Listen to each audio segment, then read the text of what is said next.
But in simple substances the influence of one monad over another is ideal only. Indeed, every monad must be different from every other. For there are never in nature two beings, which are precisely alike, and in which it is not possible to find some difference which is internal, or based on some intrinsic quality. For since it is impossible for a created monad to have a physical influence on the inner nature of another, this is the only way in which one can be dependent on another. Finally, there are simple ideas of which no definition can be given. There are also axioms or postulates, or in a word primary principles, which cannot be proved and have no need of proof. When a truth is necessary, the reason for it can be found by analysis, that is, by resolving it into simpler ideas and truths until the primary ones are reached. I do not conceive of any reality at all as without genuine unity.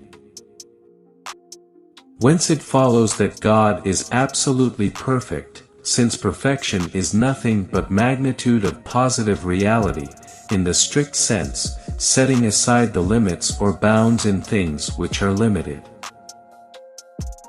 It can have its effect only through the intervention of God, inasmuch as in the ideas of God a monad rightly demands that God, in regulating the rest from the beginning of things, should have regard to itself.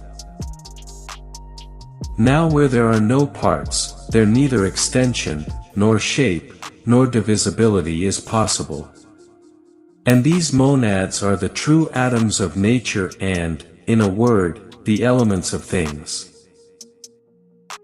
The ultimate reason of things must lie in a necessary substance, in which the differentiation of the changes only exists eminently as in their source, and this is what we call God. There are also two kinds of truths, truth of reasoning and truths of fact. Truths of reasoning are necessary and their opposite is impossible, those of fact are contingent and their opposite is possible.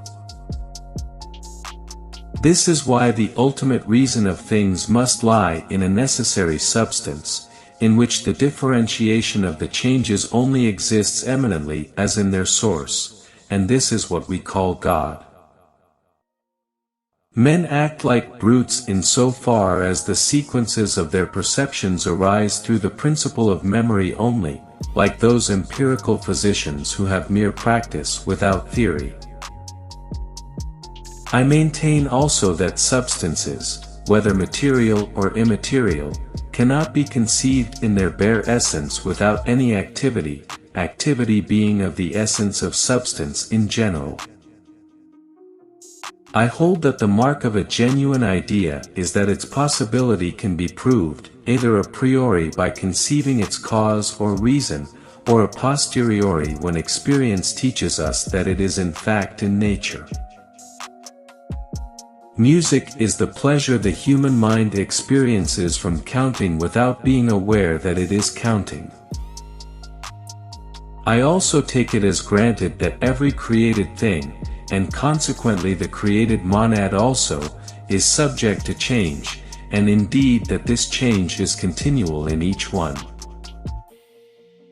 It follows from what we have just said, that the natural changes of monads come from an internal principle, since an external cause would be unable to influence their inner being.